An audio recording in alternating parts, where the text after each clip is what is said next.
নজর রাখবো পরবর্তী সংবাদে। এবার বাংলাদেশের দিকে ফের একবার, যেখানে ইউনূসের পদত্যাগ নিয়ে শুরু হয়েছে নয়া জল্পনা। ইউনূসের পদত্যাগ নিয়ে যে জল্পনা তৈরি হয়েছে, সেই জল্পনা কি আদৌ সত্যি? তাহলে কি নতুন ভাবে বাংলাদেশের কোনো পরিবর্তন? ইতিমধ্যে উত্তেজনার পারদ ক্রমশ চড়ছে। তাহলে কি ইউনূস পদত্যাগ করছেন? জানবো বিস্তারিত। টেলিফোন লাইনে রয়েছেন এক্সিকিউটিভ এডিটর নীল। নীল, এই যে ইউনূসের পদত্যাগ নিয়ে ফের একবার যে জল্পনা তৈরি হয়েছে, বাংলাদেশে নতুন করে ছাত্র আন্দোলন শুরু হয়েছে, সংঘর্ষ বাড়ছে, কি বলবে এই পরিস্থিতিতে? কি তাহলে ইউনূসের পদত্যাগের খবর আদৌ সত্যি? কি মনে হয়? দেখো, ইউনূস সাহেব ট্রাম্প যখন তোমার হচ্ছে ট্রাম্পের যে শপথ গ্রহণ অনুষ্ঠান, সেই শপথ গ্রহণ অনুষ্ঠানের সময় তিনি বিদেশ সফরে গিয়েছিলেন এবং তার বিদেশ সফরকে কেন্দ্র করে তাদের যে ইউনূস সাহেবের যারা বিরোধীরা, তারা দেশ ছেড়ে ইউনূস পালিয়েছে এমনটাই কিন্তু সোশ্যাল মিডিয়ায় গুঞ্জন বা সোশ্যাল মিডিয়ায় প্রচার শুরু করেছিল। তবে সেই প্রচার কতটা সত্যি, সেই প্রচার নিয়ে কিন্তু সেইভাবে কড়া কোনো ভাষাতে বিবৃতি দেয়নি বাংলাদেশ। বাংলাদেশের পুলিশের অন্তত এই ধরনের যারা সোশ্যাল মিডিয়ায় গুজব ছড়ায়, সেটা বাংলাদেশের যদি কোনো কেউ ছড়ায় বা ভারতের কেউ কোনো যদি ছড়ায়, সত্যি তাদের যদি মনে হয় ভারত করেছে এই গুজবের পিছনে, তাদেরই কিন্তু একটা কড়া বার্তা কিন্তু দেওয়া উচিত ছিল, সেটা কিন্তু তারা করতে পারেনি। এখন যেটা হচ্ছে, শেষ 3 দিন ধরে আবার হচ্ছে ইউনূসের দেশ ছাড়ার যে জল্পনা, সেই জল্পনা কিন্তু একেবারে চরমে। বাংলাদেশের অলিতে গলি থেকে বাংলাদেশের রাজপথ সব জায়গাতেই কিন্তু ইউনূস পদত্যাগ করেছেন, এইরকম কিন্তু খবর কিন্তু একটা রটেছে। তবে এবং বাংলাদেশের বেশ কিছু ইউটিউব চ্যানেল বা সোশ্যাল মিডিয়ার চ্যানেল সেখানেও প্রচার করা শুরু হয়েছে যে রাষ্ট্রপতির কাছে মেল মারফত তার পদত্যাগ যে পত্র ইউনূসের, সেই ইউনূসের পদত্যাগ পত্র পাঠিয়ে দেওয়া হয়েছে। এখন এটা বাংলাদেশের বেশ কয়েকটি দেখলাম, তোমার হচ্ছে বাংলাদেশের মানে প্রথম সারির বেশ কয়েকটি ইউটিউবার এইরকম খবর কিন্তু তারা প্রকাশ করেছে বা এরকম দাবি তারা ইউটিউবের মাধ্যমে করেছে। এখন এই যে তোমার হচ্ছে ইউটিউবারদের মানে খবরের সত্যতা কতখানি, তাদের গ্রহণযোগ্যতা কতখানি, সেটা তো বাংলাদেশের মানুষই ভালো বুঝতে পারবেন। তবে এই যে ইউটিউবার, সেই ইউটিউবারদের যে পেজগুলি, সেই পেজগুলিতে কিন্তু ভিউয়ার্স একেবারে খারাপ না। প্রত্যেকটারই ভিউয়ার্স কিন্তু প্রায় 4 থেকে 5 লাখ, কোনোটা 10 লাখও ভিউয়ার্স রয়েছে। এবং এক একটা মানে ইউটিউবার এই মর্মে কিন্তু প্রচার শুরু করেছে। দেখো, যেহেতু বিতর্কিতমূলক খবর, সেই ক্ষেত্রে এইরকম মুখরোচক খবর সবসময় কিন্তু প্রচারের শীর্ষে থাকে এবং মানুষ সেগুলোকে দেখতে পছন্দ করে বা মানুষ উৎসাহ নিয়ে, উদ্দীপনা নিয়ে মার্জনা করবেন এই খবরগুলি দেখে। তবে এই খবরগুলির সত্যতা নিয়ে কিন্তু একটা সংশয় কিন্তু সবসময়তেই সাধারণ মানুষের মধ্যে থাকে। তারপরেও কিন্তু সাধারণ মানুষ এই ধরনের কিছু চটকদার নিউজ মানুষ কিন্তু দেখে। তবে এইটাই আশ্চর্যের বিষয়, ইউনূস পদত্যাগ করেনি আমরাও জানি, কারণ ইউনূস পদত্যাগ করলে তার একটা হয়তো বাংলাদেশে একটা আবার সাংবিধানিক একটা অস্থিরতা তৈরি হতো। কে সরকার চালাবে, তখন রাষ্ট্রপতি না সেনা শাসন দিয়ে দেবে, এই বিষয়গুলো তো চর্চার থাকেই। তো সেই রকম কিছু হয়নি, কারণ হলে সেটা বাংলাদেশ গভর্নমেন্টের পক্ষ থেকেই কিন্তু কোনো একটা প্রেস রিলিজ বা কিভাবে আগামী দিনে দেশ চলবে, কোনো সেনার বিবৃতি, এরকম কিছু একটা থাকতো। সেই রকম কিছু কিন্তু এখনো পর্যন্ত, আজকে 7:30 বাজতে চলবে, এখনো পর্যন্ত নেই। কিন্তু এটাও ঠিক, তার মধ্যেই কিন্তু ইউনূসের পদত্যাগের যে খবর, সেই খবর কিন্তু বাংলাদেশের অলি গলি, রাজপথ, রেস্টুরেন্ট সব জায়গায় উঠছে। এবং সব থেকে বড় কথা, এটা যে গুজব, আমরাও জানি এটা যদি সত্যি গুজব হয়ে থাকে, তাহলে কিন্তু ইউনূসের নিজের এসে একবার বিবৃতি দেওয়া উচিত সংবাদ মাধ্যমের কাছে।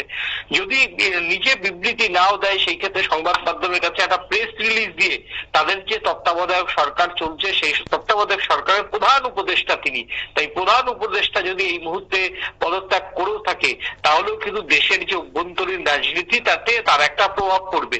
বাংলাদেশে ভারত চায় যে স্থায়ী সরকার, স্থায়িত্ব, একটা সরকারের স্থায়িত্ব থাকে, এটা ভারত চাইছে।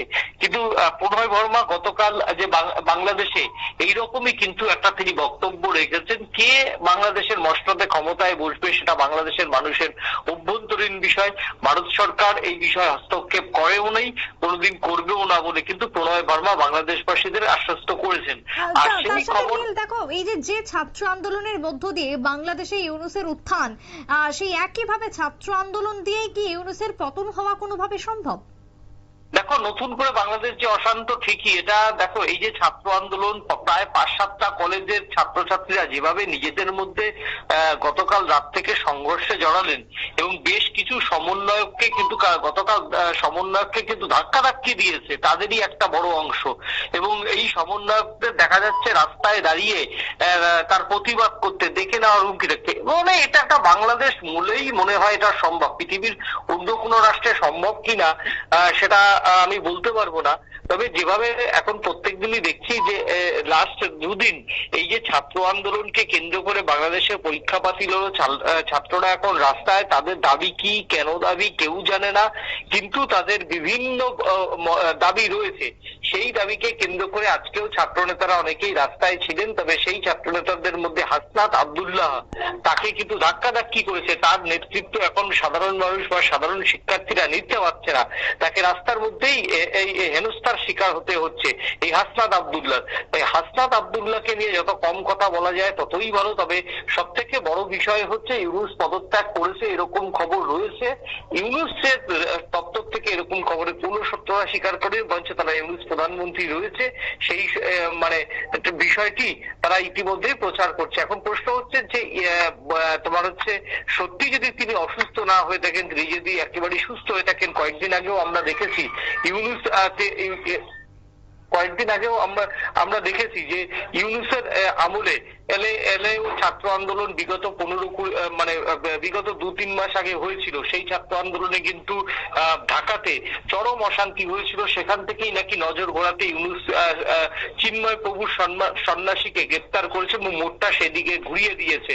এখন এই যে ছাত্র আন্দোলনরা রাস্তায়, ছাত্ররা মারামারি করছে, এবং আজকেও সকালে ছাত্রদের মধ্যে একটা দলকে ধরে